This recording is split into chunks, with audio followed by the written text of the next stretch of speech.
आप सुन रहे हैं खूनी किस्सा शैलेश के साथ।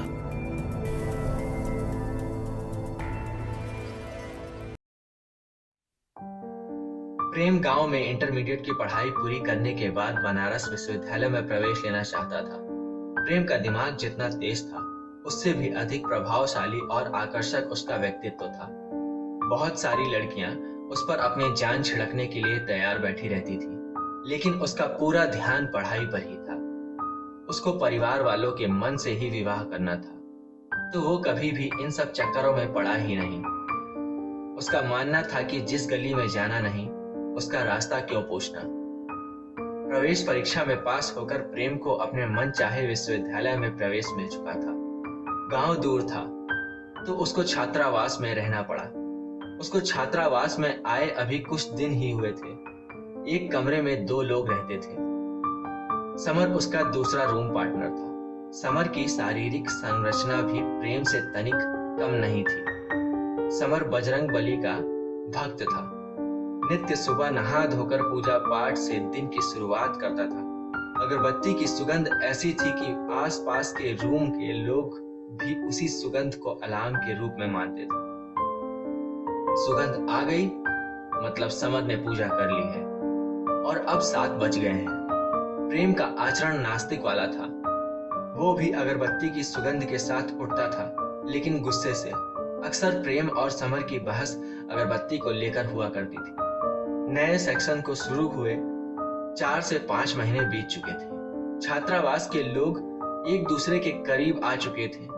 किसकी किससे बनेगी, इस बात का बोझ ज्यादातर लोगों को हो चुका था। कुछ लोग तो अपने करीबी दोस्तों के कमरे में ही दिन रात पड़े रहते थे। अगर किसी को ढूंढना है तो उनके करीब के रूम में पहले जाते थे।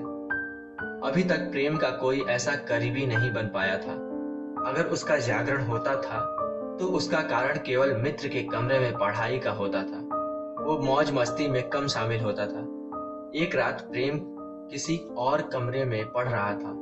इस वजह से समर को अकेले अपने कमरे में सोना पड़ा। रात ढल रही थी। समर गहरी नींद के आगोश में था, लेकिन उसका हाथ पांव हिल रहा था। वो हाथों को ऐसे बांधता जैसे किसी को गले लगा रहा हो। किसी पल वो पेट के बगल लेटा होता तो अगले ही पल किसी करवट। उसके कानों में एक विभत्स आवाज आ रही थी। कोई डरावने स्वरों में बोलने का प्रयास कर रहा था। चले जाओ, चले जाओ,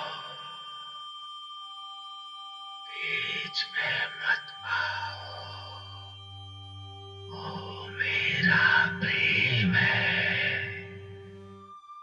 चले जाओ,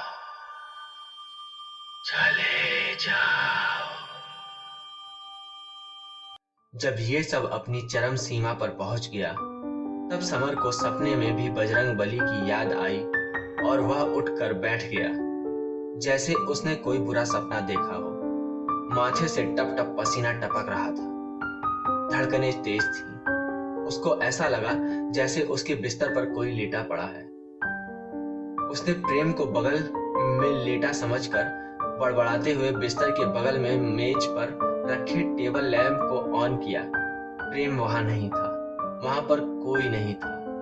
फिर उसने इसको बुरा सपना मानकर थोड़ी देर हनुमान चालीसा पढ़ा, फिर टेबल लैंप जलते ही छोड़कर लेट गया। उसकी आंखें खुली ही थी कि उसने ये क्या देख लिया। ठीक उसके ऊपर सीलिंग पर उसके सपने में आई लड़की चिपकी पड़ी थी, लेकिन सपने जैसी सुंदर नहीं थी। वो लंबे लुटियाए हुए बाल समर के बिस्तर तक बिखरे हुए थे। चेहरा साफ दिख रहा था। काले काले दांत, खून जैसी लाल आंखें, आंखों में अंगारे।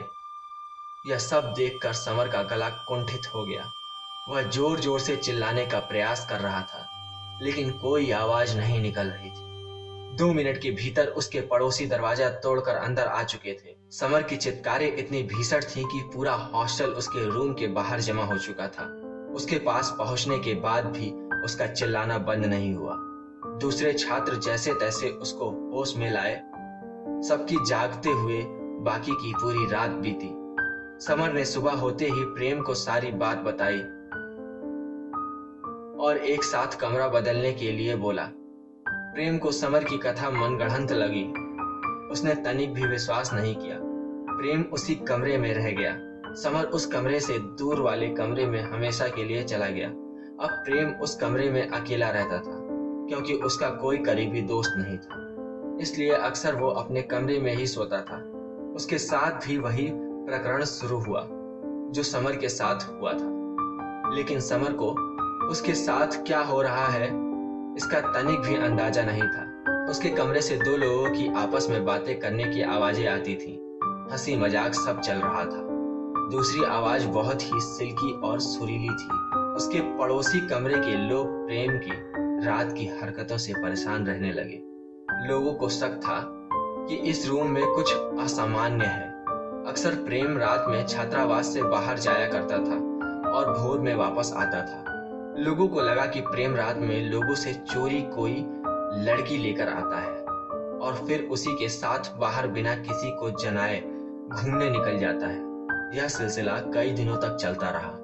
वह थोड़ी अंतर्मुखी टाइप का था, इसीलिए पड़ोसी उससे बात करने में संकोच करते थे।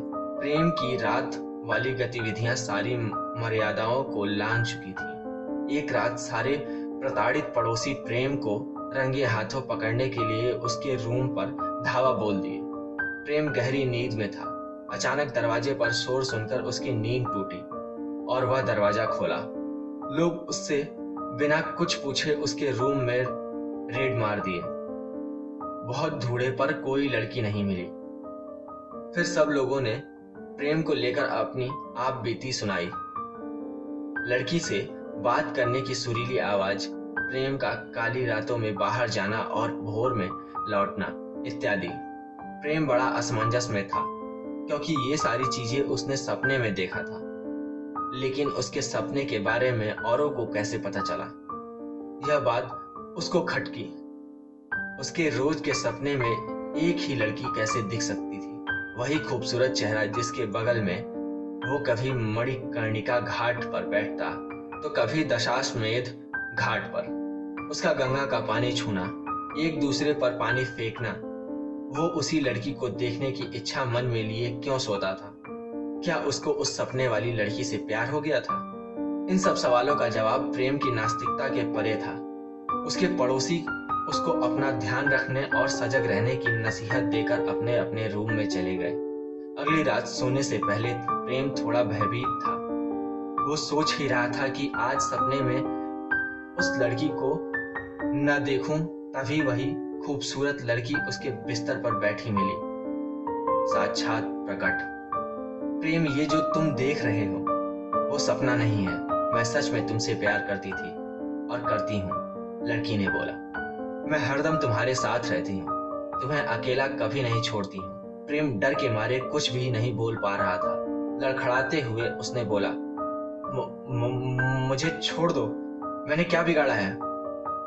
तुम मेरा नाम कैसे जानती हो? तुम मेरे प्रेम हो। मैंने बरसों तुम्हारा इंतजार किया है, लड़की ने बोला। मेरी शादी तय हो गई है, लड़का। इस बात को सुनकर लड़की अपने खूंखार रूप में आ जाती है, वही रूप जो समर ने देखा था। बस इस बार उसके आंख, नाक, कान से खून ही खून बह रहा था, जैसे उसका गुस्सा खून के रूप में फूटा हो। तुम मेरे ही रहोगे, किसी और के नहीं हो सकते हो, मैं होने नहीं दूंगी। प्रेम बेहोश हो गया। सुबह अपने घर वालों को यह सब बातें बताई। घर वालों ने गंभीरता से नहीं लिया। इधर लड़की प्रेम को खुद से शादी के लिए राजी कराने के लिए बाथरूम में अपने शरीर के अंग एक एक करके काट कर फेंकने लगी। कभी उंगली, कभी हाथ, कभी उसकी जीभ होती थी। लेकिन प्रेम आत्मा से शादी के लिए हामी कैसे भर सकता था? वो सीधे अपने गांव भाग गया। घर वाले उसकी पागलों वाली हालत देखकर डर गए और एक तांत्रिक के पास प्रेम को लेकर गए। तांत्रिक को समस्या की जड़ का पता चल चुका था। लड़की को किसी प्रेम नाम के लड़के से प्यार हुआ था। लड़की सच्चे प्यार में थी, लेकिन लड़का उसको अपने गले की हड्डी मानने लगा था। वो लड़का अब इस लड़की से छुटकारा पाना चाहता था। एक दिन लड़के ने उसी रूम में लड़की को सोते समय ही गला घोंटकर मार दिया। उस कमरे के बाथरूम में लड़की की लाश को दफन कर दिया। लड़की सुबह का सूरज नहीं देख पाई। उसके बाद उस लड़के ने रूम आनन फानन में छोड़ दिया। तब से लड़की की आत्मा सुबह होने का इंतजार कर रही थी। लड़की प्रेम का इंतजार करती रही। तब से पहली बार कोई प्रेम नाम का लड़का उस रूम में रहने आया था। प्रेम के रूम पार्टनर सागर को अपने और प्रेम के बीच का रोड़ा समझकर उसको डरा कर भगा दिया। उसके बाद से वह प्रेम के साथ साये की तरह रहती थी। जो भी हुआ था, तांत्रिक को लड़की की आत्मा को मुक्ति दिलानी थी। तांत्रिक प्रेम और प्रेम के पिता छात्रावास पहुंचे। वो कुछ मजदूर भी अपने साथ लाए थे। महामृत्युंजय मंत्रोच्चार के बीच प्रेम के रूप के बाथरूम की खुदाई की गई। वहां पर एक लड़की का कंकाल मिला। कहीं न कहीं प्रेम भी सपने वाली लड़की से प्यार कर बैठा था। अपना फर्ज समझते हुए लड़की की आत्मा को आजाद कराना चाहता था। प्रेम उन अस्थियों को मणिकर्णिका घाट पर पूरे रीति रिवाजों के साथ दाह संस्कार करता है। वो खूबसूरत लड़की प्रेम के सपने में फिर कभी नहीं आई। प्रेम कभी कभी उसको सपने में देखना चाहता था, लेकिन वो दूर अपने जहान को जा चुकी थी। और अगर आपके पास भी ऐसी कोई स्टोरी है तो आप हमें इंस्टाग्राम पर भेज सकते हैं। ये एपिसोड आपको कैसा लगा वो हमें कमेंट करके ज़रूर बताना। मिलते हैं बहुत जल्द एक नए एपिसोड के साथ। Bye, take care and see you soon.